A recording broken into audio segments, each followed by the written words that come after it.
Pinaliwanag ko rin sa kanila. I'm so sorry. Hindi din pamilya tinawag ko ayos.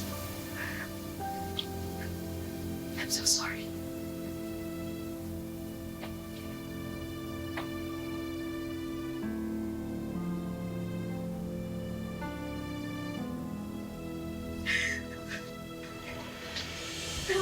Sana. Wala ka pong kasalanan.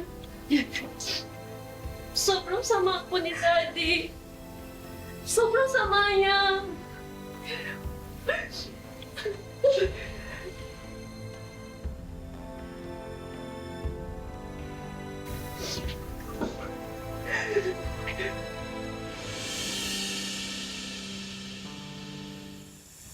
Yes, ma'am. Parating na ang order ninyo. Mga 3 araw lang naman yung darating na rin. Okay. Sige po. Thank you!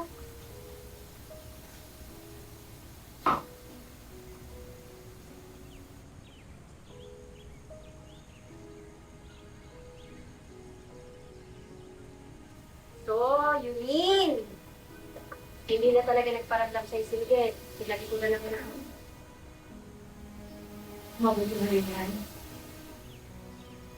Sino kami nung pakikita kung paano pinulong. Paano na yan? Kung saka kukuha ng pambayad mo dito sa bahay, sa mga bills. Kaya nga tinanggap ko na itong trabaho ko.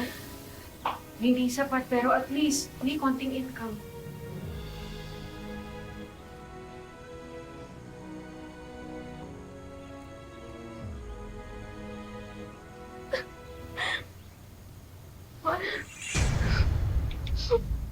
Bakit ka umiiyak? Ano nangyari? Binawi po kasi ng school yung award ko eh. Nagkamali daw po sila ng competition of final grades. Nagustuhan niyo ba yung surprise ko? Ano ginawa mong hayop ka? Inausap ko yung school. Hindi deserve ng anak mo yung award. Kaya pinatanggal ko yung pictures. Hayop ka talaga. Hindi pa ba sapat na wala na dito si Miguel? Hindi. Hindi ako papayag na umasenso lahat ng mga kabit ng asawa ko. In fact, kulang pa nga yan eh. Dapat lahat ng binigay sa'yo ni Miguel, bawiin. Rosie!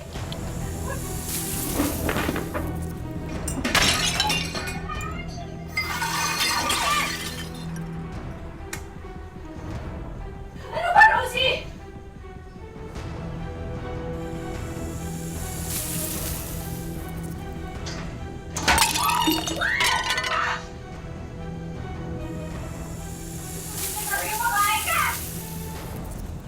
Pinangako ko sa sarili ko.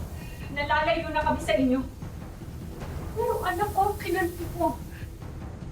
Ibang usapan na yun! Ano yung malam mo ka? Ano ba?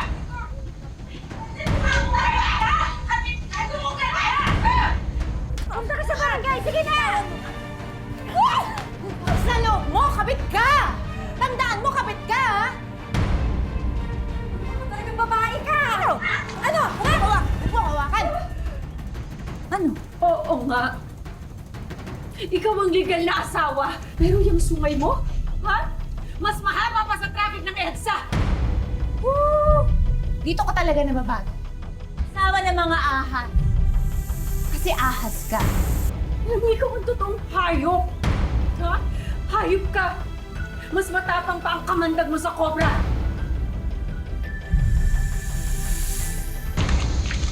Ano?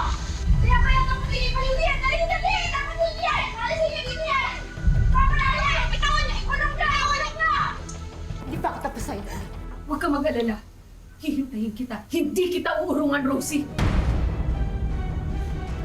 Huwag niyo ako! Hindi ako kabit sa akit niyo!